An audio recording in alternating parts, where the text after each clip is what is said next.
ต้องเพิ่นมาแต่ให้พี่น้องอันนี้ถูกเพิ่นไปเอาลูกสาวเพิ่นมาแต่บ่เอ็นเห็นลูกสาวเพิ่นเป็นครั้งแรกเด้อพี่น้องเอ้ย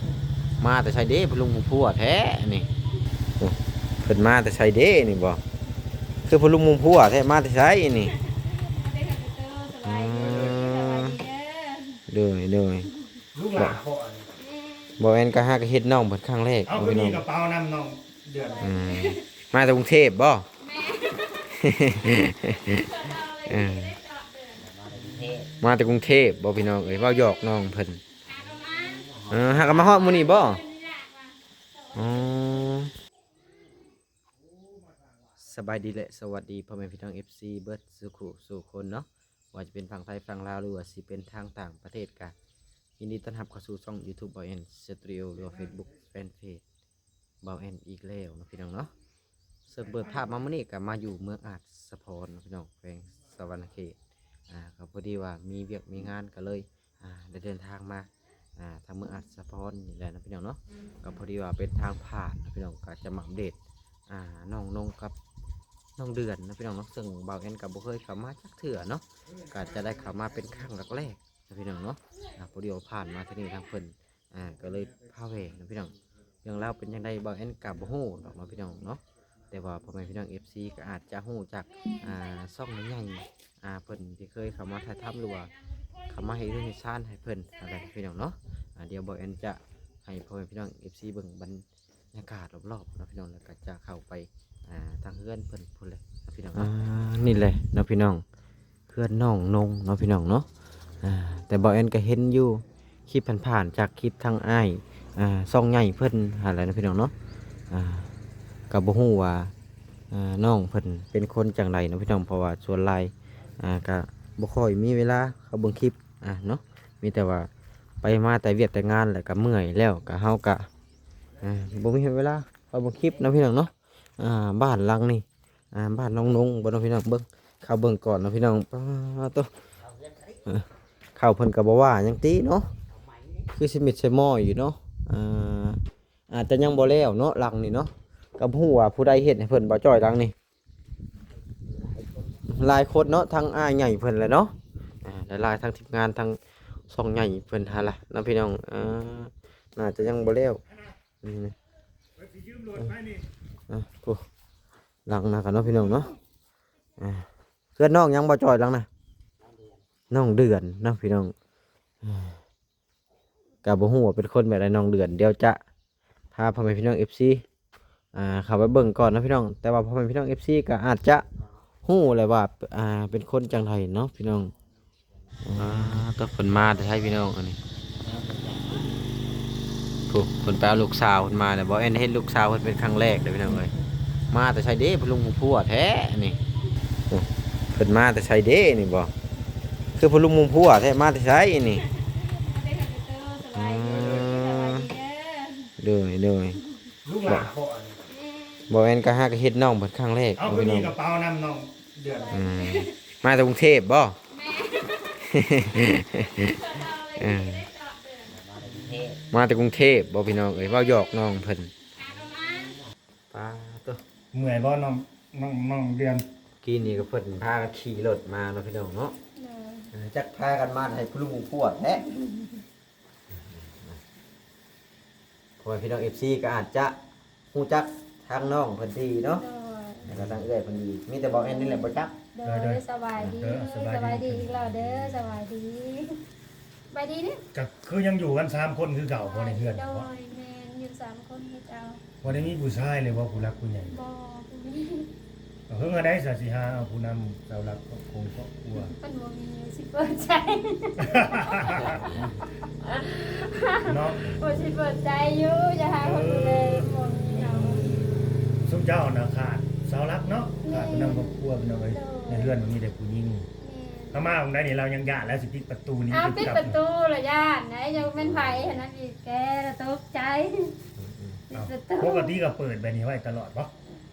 ก็เปิดอยู่หั่นน่ะ จำบ่ย่านบ่แบบว่าคนกายทางมา ย่าน ไปเลย กลางคืนเลยค่ำก็ปิดเลย อืม แต่ละน้องเดือนกับโบอยูเนี่ยอยู่แต่เอื้อยนี่ พอเฮามาของใดนี่เฮายังคิดว่า พอเห็นเกิดเดียวคิดว่าเป็นลูกสาวเจ้าได้อยู่ในเฮือนนี่นะบ่ได้คิดว่าสิเป็นแม่ได้ แม่ขึ้นมาอันนั้นมันยามในตู้มันอยู่น้ำแล้ว ม่วนนี่บ่สงกรานต์พากันไปเล่นทางใด ดีแถวบ้านนี่แถวบ้านนี่เลยเนาะ มาแต่ดนแล้วว่ามาแต่ไทย มาวันที่12ที่12 มื้อนี้ก็18เนาะคือน้องเพิ่นสิกลับมื้อใดบัดนี้ ค่ะยังบ่ฮู้ว่าสิผู้เข็มในตู้หรือว่าสิกลับมื้ออื่นนี่แหละ ไปเฮ็ดงานยังไปกรุงเทพนะ อยู่บ้าน เรียกบ้าน โดยอนามัย ไปแต่ดนแล้วบ่ ไปได้3 เดือน3 เดือน 3 เดือน ก็คือแต่ก่อนทั้งน้องเพิ่นก็อยู่บ้านตลอด แม่อยู่บ้านเอื้อยเป็นคนไป โอ้ เปลี่ยนกันไป เรียนกันไป ไปเฮ็ดแถวใดนะ อันแถวเพิ่นอยู่หั่นนะ แม่น โอ้ยเนาะ อยู่กรุงเทพเลยบ่น้องเดือนหรือว่านอก นอกคือว่าหากเราไปเนี่ยเราบ่ฮู้นะไปน้ำหมู่ โดย แม่น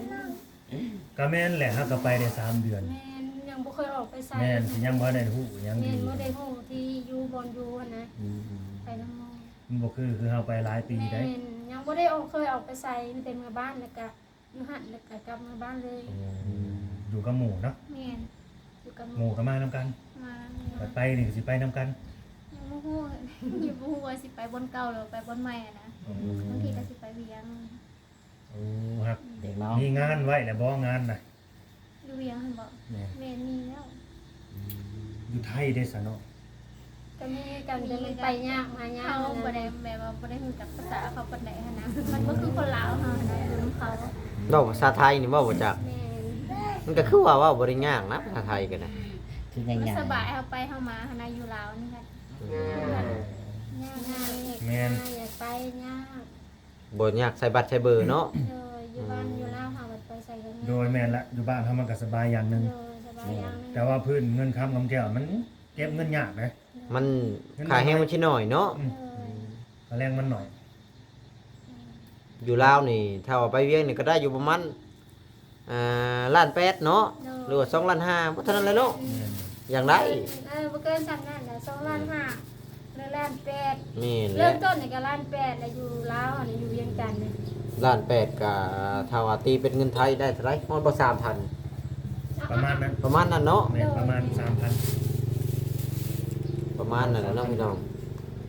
แต่อยู่ฝั่งไทยก็ห้อยขั้นต่ำก็ประมาณ10,000เนาะตีเป็นละเงินลาวก็6ล้านแล้วน่ะ 6ล้านเนาะพี่น้อง ไปน้องเอ้ยบ่ได้มีให้นาเด้อไปตลอดน้องลูกไปแล้วก็อยู่กับลูกอยู่แล้วก็ไป ปัจจุบันนี่ก็ยังหาเงินซื้อข้าวอยู่ว่าปัจจุบัน ซื้อ นี่ ตลอดเลยเดือนเป็นมีให้มีนาซื้อตลอดเลย และทางชุมอ้ายเพิ่นเฮ็ดเดือนนี่บ่ได้เข้ามาเลยบ่ปัจจุบันนี้ จะเข้าอยู่จะหลายเดือนแล้วเพิ่นบ่ได้เข้ามานะเพิ่นมาเข้ามาเยี่ยมยามตอนนั้นตอนเดือนเป็นหนี้ค่าไฟแล้วเพิ่นก็มาจ่ายให้ เพราะว่าเพิ่นก็ แม่น เพราะว่าเพิ่นเฮ็ดให้แล้วเลยเนาะภารกิจเพิ่นจบสิ้นเลย แม่เฮ็ดให้แล้วแล้วก็หาเองแน่ แม่ เนาะ นหาเองดูแลเองระบาด แม่ นี้ ดูแลเอง เป็นที่พึ่งของเจ้าของระบาดนี้ อย่าให้เพิ่นช่วยเฮาตลอดก็เป็นไปบ่ได้เนาะ ไปบ่ได้โดยก็สู้ไปตลอดนี่แหละ ก็ยังดีแล้วได้เท่านี้โอ้เพิ่นจะได้เท่านี้มันบ่แม่นของง่ายๆได้นี่ ไปกรุงเทพนี่ห้วย บ่ได้หาเอง บางคนก็ไป10ปีกลับมาบ่ได้เท่านี้เด้ แต่น้อยจนใหญ่ก็บ่ได้นะเป็นอายุปานนี้ก็บ่ได้มีแต่เพิ่นแหละเฮ็ดให้แล้วก็มีแต่หาใส่ฝากตัวเองก็จนบ่อยากรอดแล้วเนาะ เด้อ อันนี้ขอถามกลับคืนเรื่อยๆจุดแรกๆเพิ่นไปเห็นเจ้าอยู่นี่ใช่จุดแรก จุด ๆนะ แรกนั่น นี่ จุดแรกอะไรน่ะเป็นเอื้อยนั่นกลับมาแต่เฮือนผัวเนาะปะกันกับผัว อืม แล้วเอื้อยแบบเบิ่ง YouTube มันโทรศัพท์มือนะ อืม โชว์ติดเตียงติดสแนนอยู่ตรงนั้นนะแล้วก็เห็นบ่าวยาวแล้วก็เลยติดต่อหาบ่าวยาว อืม แล้วก็มีบ่าวยาวแล้วก็บ่าวบุญมาหาเอื้อยแรกๆนะ มาหาเฮือนบ่ แม่มาเฮือนน้องซ้ายเอื้อยกลับมาเตือนผัวแล้วอยู่เฮือนน้องซ้ายและอันนี้เป็นมาหาเอื้อยแล้วก็มีผู้หลักผู้ใหญ่เห็นหลายคนแล้วก็มีบ่าวจิ๊บแรกๆอะไรจุดแรกของเอื้อยเลยเป็นบ่าวจิ๊บ อืม แต่ว่าชีวิตเอื้อยจนผ่านจุดนี้มาได้นะคือบ่าวจิ๊บ อื ใส่ค่าอยู่ค่ายาให้เอื้อยโซ่ได้เป็นบาจิตแล้วก็บาตาตอนนั้นก็มาแล้วก็บาแสนจุดแรกๆเลยคือบาจิตคือว่าซอยชีวิตเอื้อย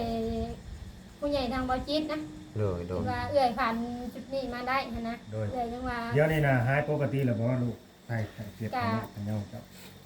อันโทรเล่าได้กินยาตลอด เขาก็ยังกินยาอยู่ติ กินนั่นแหละกินขาดบ่ได้ขาดแล้วมันเอาขึ้นเลือด โดยเขาว่าเป็นหยังเรียน ขอกินเลือด โอ้ ขอเป็นพิษ เป็นคอกินเลือดเนาะ แม่นขอกินเลือดเป็นพิษ ภาษาไทยอื่น มันดูดเลือดเฮานะเนาะ ไทรอยด์บ่ ให้เรา ไทรอยด์ ไทรอยด์ ไทรอยด์เป็นพิษ แม่น ก็บ่แอนนี่ถามคืนบ่แอนบ่เคยเข้ามาเนาะพี่น้องเพราะว่าแต่ก่อนบ่แอนเฮ็ดชายตามหาญาติเจ้าใน FC ที่คอมเมนต์แบบว่าบ่ได้เบิ่งคลิปกันบ่นะก็เลยถามคือเล็กๆน้อยๆนะพี่น้อง ถามรถบ่เป็นหยังอะถามรถเดี๋ยวก็ล่ะไปให้อีกไปให้อีก มีช่องคนนี่บ่ลูกนี่นะ มีสาม มีสาม มีอายคนนี้เตโซนเตซิน อืม มีสาม จักปีเลยลูกหลานเจ้านี่ 4 ปีแล้วเนาะ โอ้ 4 ปีแล้ว แล้วตอนเขาเป็นอะไร เว้ยกันเว้ยแล้วเห็นโทรศั วั พ น ท์ ใด ตามนั้นอย่างน้อย อันนี้หน่อยวันนี้เนาะ 4 ปีบ่นี่หรือสาม สี่ 4แล้ว4แล้ว แล้วก็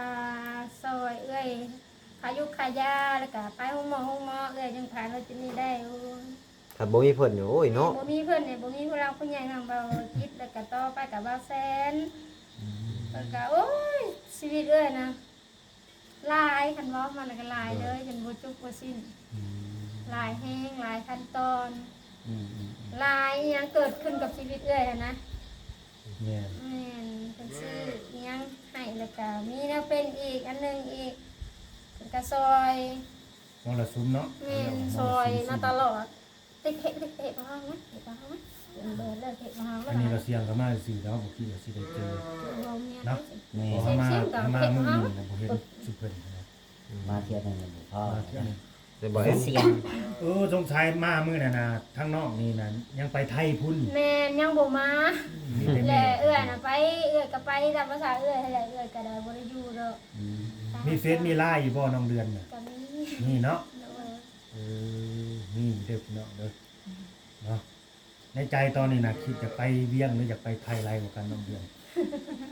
ไปเลี้ยง โอ้อยากไป ไป เวี เลี้ ย ย ง งคนนะไปฝุ่นแหละย่างไปทางมาอะไร บ่มีบัสบ่ไปพุ่นมีแต่พาสปอร์ตธรรมดานี่ แม่นบ่มีน้อยรักไป หลักไปบ่เมื่อกี้นี่น่ะ แม่น อ๋อ แล้วยังว่าบ่อยากไป ไปอยู่ได้3 เดือนหลักไปน่ะ รักไปนะ หลับไป หมู่ก็บ่ได้มี โดยคันมีผู้แนะนำงานดีๆให้สิไปบ่น้องล่ะ โดยไป อยากไปอยู่บ่ โดย แบบเพิ่นแนะนำงานให้นะมีการมีงานแบบว่าอยากผลักดันให้น้องเพิ่นนะมีชีวิตการเป็นอยู่ที่ดีขึ้นแล้วก็มีเงินมีคำเก็บแบบนี้ก็แนะนำน้องเพิ่นดีกว่า อันนี้ว่าพื้นมันก็สิดีกว่าไปเฮ็ดเวียกอยู่บ้านเฮาได้มันดีคนละอย่างกันนะ อยู่บ้านก็ดีอย่างนั้น เงินเดือนมันแพงกว่ากันยกตัวอย่างมาสั้นๆเนาะพี่น้อง โดยดีบ่ดีบัดเอาไปถือภูเขาหักกับแพงเฮ็ดได้ซั่นน่ะบ่น้องเดือนก็สิว่าได้เป็นเจ้เฮ็ดบ่เฮ็ดได้ซั่นเนาะบ่าจอย นี่ แล้วแต่วาสนาได้อันนี้ก็และสองแม่ลูกนี่ไผน่ะสิเอาผัวก่อนกันละบาดนี่บ่ บ่มี ยังบ่มี ยังบ่มีมาสองเลย โดยเอาสองแม่ลูกนี่ผู้บ่าวมาเล่นไผเอาแต่ละมื้อมีอยู่บ่ บ่มี แม่กับลูกน่ะ บ่มีไผเลย บ่มีไผ เลย เอาคนโสดเนาะมีแต่คนโสดเท่านั้น เดี๋ยวก็อยู่ไปนี่แหละอยู่กับลูกเลยกันนะ อยากมีอยู่บ่ เด็กนี้ เรียนจะก็อยากมีบ่ เด็กนี้ฮัลโหล น้องเดือนเนี่ยอยากมีอยู่เพิ่นก็อยากมีได้บ่าวแอน ก็แม่นแล้วเนาะคนทุกคนต้องมีครอบครัวเนาะพี่น้องเนื่องจากว่ามันฮอดยามบ่ฮอดยามเบิดเท่านั้น คือสิบ่มีแล้วล่ะน้อง เพิ่นอยากมีแต่ว่าปัญหาแต่ว่าคนที่เข้ามาเฮานี่จะเข้าสิจริงใจซั่นเลยเนาะ โดย ยันแบบว่าสิมาเห็นเฮาเป็นดอกไม้ริมทางมันก็บ่แม่นเลยพี่น้องเพราะว่าพระเจ้าก็ แม่ ทุกข์ยากได้มีแต่เฮือนซื่อๆ เนาะมีแต่เฮือนกับดินในเฮือนนี่เนาะ แม่บ่ได้เป็นคนมีหยัง ให้หน้าตะกะก็บ่มี คือดินนี่เพิ่นก็ซื้อให้บ่นี่ แม่ นะ เงินซื้อให้เบิด อืม ทุกอย่าง ทุกอย่างมีทั้งพระอาจารย์กับบาวเตี้ย อืม สิดินให้ โดยเดียวนี่พระอาจารย์ก็ถักมาหาอยู่บ่ บ่ได้มีเหตุลายเพิ่น โอ้ ได้บ่ได้มีเหตุมีลายเพิ่น มีแต่ว่าเพิ่นติดต่อมาทางชุมอ้ายเพิ่นนี่แหละก็เพิ่นก็มานี่เนาะ แม่ แต่ใน FC จะเข้าใจผิดว่าหลังจากที่ได้เฮือนได้ชานแล้วอันอยากได้ลูกได้ผัวบ่เห็นได้พี่น้องเอ้ยทุกคนมันก็ต้องสร้างอนาคตตัวเองเนาะ โยมาก็แนวมันแหล้วเอ้ยมันก็ต้องมาลูกกับผัวตัวหาผู้นำชาวรักครอบครัวเนาะคันว่าเจ้าบ่ต้องเอาเด้อข่อยสิเบิ่งเจ้าไปตลอดนี่คือสมมุติผู้ใหญ่ใจดีหั่นนะ นี่ ข่อยสิซอยเหลือเจ้าตลอดเจ้าบ่ต้องเอาดอกกันมีแนั่นน่ะก็ดีแล้วว่ะเรียบๆเนาะ ก็มีแต่เพิ่นช่วยมึนตาอาปากได้เนาะ ก็ ถือว่าสมควรแล้ว สมควรแล้วสมเกินใหม่เนาะ ต่อไปชีวิตตัวเองก็ต้องพลิกฟันหาแล้วเนาะอยากได้อีหยังก็ได้สิไปนั่งค่ำมืดมานั่งท่าแต่เพิ่นมาซอย นั่งคอยท่าหัวกระไดนี่ก็บ่ได้แล้วเนาะ โดย ลูกสาวก็คันลูกสาวไปบัดนี้อยู่เนาะ เล่นเปลี่ยนกันแล้วว่าไปแล้วก็ซื้อข้าวซื้อน้ำแน่แล้วก็ต่อยาเอื่อยนะสำหรับแบบว่าความฝันบ่เป็นจริงตลอดว่าเป็นหยังมันบ่เป็นจริงแต่ว่าเฮาภาระหลายซื้อข้าวซื้อน้ำต่อยาแน่แล้วก็เงินแต่ละเดือนเนาะลูกก็ใช้น้ำแน่เพิ่นก็ไปหาก็แบบให้ได้แม่ใช้ก็อยากให้ลูกใช้น้ำแน่ก็อีตนลูก จะแม่นแหละเนาะบางทีเฮา ก็ เดี๋ยว ซื้ มัน อ จุบยังพอยังก็ซื้อให้เขา ซื้อเขาอยู่ข้างไส้เพิ่นนั่นแหละเนาะแบบว่าเฮ็ดเวียกแต่ละล่องบอนมันก็เพิ่นบ่ได้ซื้อให้เป็นเพชรเป็นสบู่เป็นเครื่องใช้ผู้หญิงเฮาแล้วเนาะ โดย ก็บ่ได้เอาให้เฮาก็ซื้อเองหันนะแล้วเครื่องพันเอื้อยน่ะล้มกันกับว่าแซนว่าความพันสิเฮ็ดงานอยากได้หยังอยากอันนี้นี่อยากกันห้องอันนี้แล้วสิเฮ็ดหัน อยู่ข้างในบ่ แม่นบ่อยู่นี่ สิกันบน เลย บนนั่งนี่บ่ เลยแม่แล้วก็สิเปิดประตูอยู่หน้า แล้วสิทางนั้นเลยสิอาแล้วสิขายเครื่องอยู่นี่นะสิซื้อเครื่องมาขายซื้อน้ำมันมาขาย โดย ผมคิดเอ้ยเพราะเวลามีอาชีพเอาพอ ใน ได้ ความคิดเนาะ แม่คิดแค่คิดไว้นะแค่คิดไว้ ถ้าเพิ่นช่วยก็ดีคือกันเนาะ ดีโดยอันเพิ่นซอยก็ดีแต่ก็เฮาก็บ่คิดถึงเพิ่นซอยซะนี่ก็ดีใจแล้วเนาะดีแล้วชีวิตเฮาดีขึ้นซะนี่ก็ดีแล้วหั่นนะเพิ่นซอยหมดทุกอย่าง ก็แม่นความเราอยู่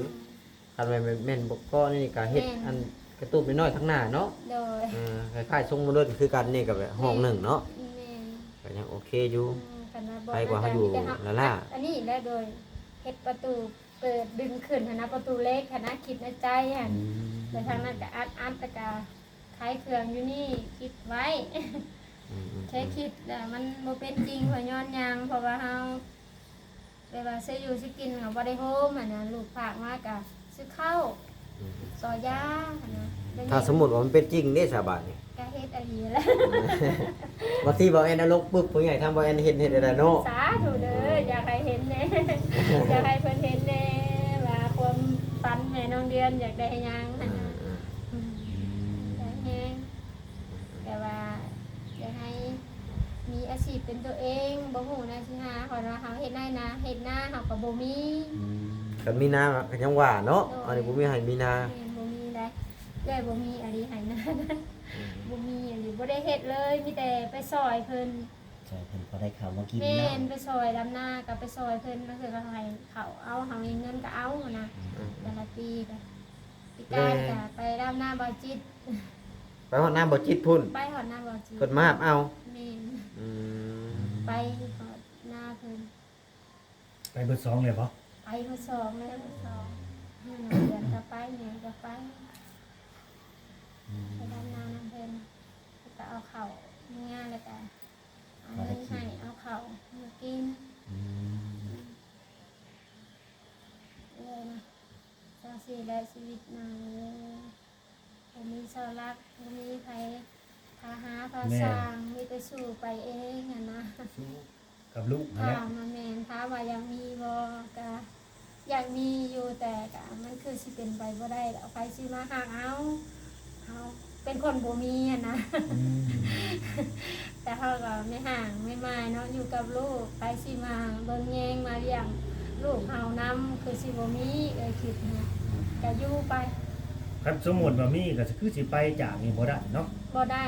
บ่ไปจากเงินบ่ไปจากลูก ทิ่มลูก ใครแบบว่าแม่นใครว่าฮักเฮาตั้งใจสิฮักแท้อันนั้นสิพร้อมสู่พร้อมสร้างไปล่ะเพิ่นอยู่นำแล้วคือเอาแต่เพิ่นบ่อยู่แล้วคือบ่เอา โดย บ่เอา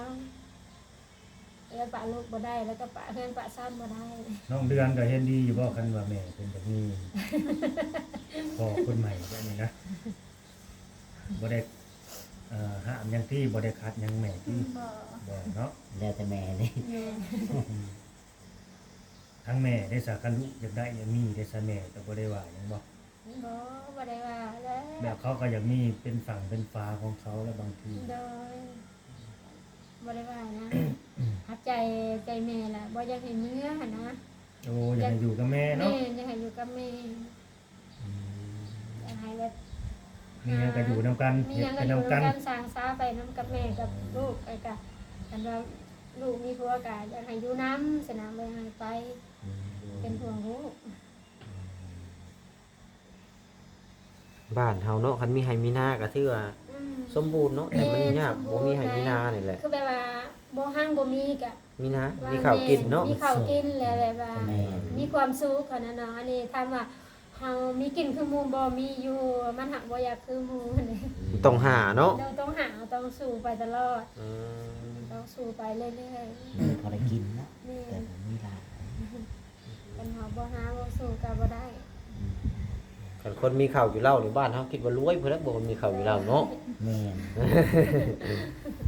เงินคำมีเล็กๆน้อยๆแค่มีข้าวกินเฮาหาอันนั่นนี่กินก็ เด้อ พออยู่ได้อันยังสิหาเงินซื้อข้าวเงินซื้อของกินปาโต เด้อ หลายอย่าง หลายอย่างนะ นี่ ขนาดเฮาผู้มีข้าวแท้ๆหาเงินซื้อของกินนี่ก็ยังท้อเด้ยกตัวอย่างว่าปัจจุบันนี่ก็เงินเฟ้อเนาะเงิน100,000ได้เพียงไปตลาด สิ้นหมูโลนึงบ่เท่านั้นแหละหักใส่น้ำมันผัดเบิดซ้ำอันนี้บ่ได้ซ้ำโลหนึงได้แต่ครึ่งโล กินข้าวเดียวเด้ ได้แต่ข้าวเดียวแล้วสิ้นหมูโลหนึงก็ซ้ำกับปั้นสิมก็ลงฮอดโลแล้ว กินฮอดอยู่ได้กินฮอดบ่าวแซ่นน่ะก็บ่คิดว่าตาเพิ่นก็บ่มาเยี่ยมยามเอื้อยจ้าดี เพิ่นก็น่าจะมีงานเพิ่นนั่นแหละ เราบ่ได้ตักบ่ได้โทรหากันบ่ บ่ บ่มี เฟซมีไลน์ เฟซมีไลน์กันเลย แต่คือว่าเพิ่นบ่ว่างโดนหาเพิ่นทักมาอยู่เดี๋ยวนี้แต่ตอนนั่งเรียนน่ะมาในเฮ็ดเอื้อยรู้สตอรี่แล้วเพิ่นว่ามาแล้วบ่เพิ่นว่ามาแต่ท้ายแล้วบ่โอ้ยกินฮอดเด้อยากไปหาเด้เพิ่นว่าอยากไปหาเด้เนาะค่าเวียกอยู่เพิ่นว่าสิเอาแสนนะ ว่าแล้วครับเขาอยากเขาเนาะ โดย แม่ อยาน กลาย โดย เรียนงานมันก็หลายเนาะ แม่นแม่นแม่น อยากมีงานเนาะแม่นแหละแต่เอื้อยก็บ่ค่อยได้อยู่ไปตลอดเอื้อยก็ได้ อย่าไปแล้วบ่เดือนนี้ เอาวิสงกราร เบิดเวียกแล้วบ่เจ้าอันนี้ แล้วก็มีแต่คันเพิ่นละจ้างตกกาตกหยังก็ไปแล้วน่ะไปตลอดนั่นน่ะแต่ตอนนี้หากก็แล้วสงกรานต์แล้วยังบ่ได้ไปใส่ บ่มีเวียกเฮ็ดเนาะ มีน ก็ยามนายังไปรับจ้างหมู่เนาะ ไปทำจ้างกันนะ แล้วเรากลับมา อืม อันนี้บ้านเฮาเนาะก็อยู่ไปที่แล้วงอนๆเงี้ยๆที่แล้วนะพี่น้อง เด้อ มันบ่มีงานเฮ็ดมันบ่มีโรงจากโรงงาน เด้อ อยู่ใกล้ๆว่าบ่ทันซะนอกเขาจากว่าเวียงบ่ เด้อ ตัวเมืองสวรรค์นี่ก็มีอยู่มันหักบ่ค่อยหลาย แม่นเงินเดือนบ่เกิน2ล้านหน่อยน้องเรียนสิไปมื้ออื่นมื้อฮื้อนี่ก็2ล้านล้าน8เริ่มต้นเพิ่นว่า เป็นแม่บ้านคือกันบ่ เป็นแม่บ้านคือกัน เลี้ยงน้อง แม่น โอ้ยเหนื่อยกับเงินเดือน คือบ่หาขายเครื่องขายของบ่เฮา กิดบ่ เป็นแม่บ้านนี่มันถูกเด้เป็นแม่บ้าน หาใครเคยให้เขา ขายเครื่องขายของแบบตาม อยู่เฮือนตัวเองค่ะวะ บ่อันไปเป็นลูกจ้างเพิ่นแต่ว่าขายเครื่องขายของ เป็นลูกจ้า นี่ งเพิ่นนั่นนะอืม มันจะสะดวกสบายกว่าเด้มันจะบ่จุกจิกเฮา บ่ งานบ่สิอันนี้โอ้ทุกอย่างแล้วแม่บ้านนะ ย่างแล้วแม่อยู่กับเพิ่นเลยเด้แต่ว่าจนขยันว่าตอนค่ำนี่ก็จนค่ำจน8 9โมงจนแล้วเวียกจนแต่งผ้าขาวผ้าน้ำโอ้ย แม่ สารพัดสารเพอะไรอยู่น้ำเพิ่นค่ะ แล้วว่าเขาอยู่กับเพิ่นนั่น ตอนเช้าแต่เช้า แม่เดินเช้าก็ไปเพิ่นลูกเพิ่นไปโรงเรียนอีกอ่ะ4 โมงแล้วก็ตื่นไปเฮ็ดเวียกเฮ็ดงานไปนำเฮ็ดกินให้ลูกเพิ่นนำ อืม หลายอย่างเนาะเฮ็ดไปนี่แหละ ดีเกือบมันห้องเนาะ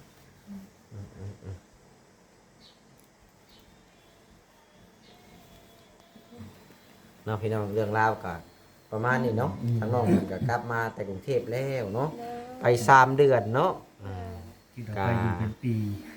ได้หลายว่าเงินนะพระชามเลย ว่าได้แต่ใช้เนาะ แม่พอได้ใส่ ไปกันหลักไปเพิ่นว่าบ่มีบัตรมีเบอร์ ถ้าว่าไปมีบัตรมีเบอร์นี่ก็โอเคอยู่ แต่สิอยู่ได้ คือบัตรก็จักพันบ่แม่น4,000 5,000บ่จัก แม่ มื้อมื้อเนาะ แหละโดยถามว่าอยู่ ถ้ามีบัตรก็โอเคอยู่ สี่พันเลยนะ เอาบ่ได้มีพาสปอร์ตเลยบ่ โดแล้วรักไป หลักไป รัก ไปวัด แล้ว ข่าว จนแบบว่า ไปวัดข่าวบ่ ครั้งแรกไปวัดขาวเลย รัก เอ้า มา แสดงว่าไปบ่ได้ไกลเฮาได้ติซะ โดย ไปอยู่ใช้ นี่นะพิษนาอหยังก่อนนครพนมนี่นะ อ๋อ ไปทั้งอันนครพนมนี่ไปนี่เออ สิไปบ่ไกลเฮาได้ซะ ไปอยู่ในแถวชานเมืองนี่เนาะ โดยแม่แถวสามนี่นะ มันอยู่เขตอีสานนี่คิดว่าอยู่ในกรุงเทพ เนาะถ้าเอามาผู้ใดเนาะแบบว่าถ้ามาเบิ่งมาส้มแล้วเนาะ แม่น สนอกสนใจหรือว่าคือความเมตตาสงสารเด้อพี่น้องเด้ออันนี้ก็สำหรับผู้หลักผู้ใหญ่เนาะใจดีใจบุญนั่นแหละ อยากเห็นบัตรเห็นเบอร์ให้น้องบ่เนาะหรือว่าจังได เบอร์เรือมีการมีงาน อืม สิแนะนำเนาะเพิ่นเลยนะเดี๋ยวแต่หาเงินหาค้ำมาแหละ แม่น ก็ได้คือกันพี่น้องเนาะก็ทักทายมาเนาะมาคุยกันกับน้องเพิ่นก็ได้คือกันเนาะคันว่าจะได้น้องก็ไปเหตุการณ์เหตุงานนำก็เว่ากันร่วมกันก็เฮ็ดบ้านเฮ็ดเบอร์ให้มันถูกต้องก็สิไปก็ดีไปแบบนี้มัน ไปแบบเถื่อนๆเนาะ มันเสี่ยงไหม โอ้เสี่ยงได้ไป มันลำบากไปไหน แม่ลำบาก ออกไปตลาดนี่ก็ห้อยระแวงก้นอยู่เด้อเนาะพี่น้องอ่า ไม่ใส่แล้ว ก็หลายนาทีแล้วได้จบคลิปบ่ ก็สิได้จบคลิปหั่นแหละเนาะ แม่น ก็ฝากผู้ใดผู้แชร์กดติดตามให้พี่น้องเด้อสุดท้ายก็ให้ทางซองแม่ลูกเพิ่นซาแม่ลูกเนี่ยเนาะ สามสี่เด้อ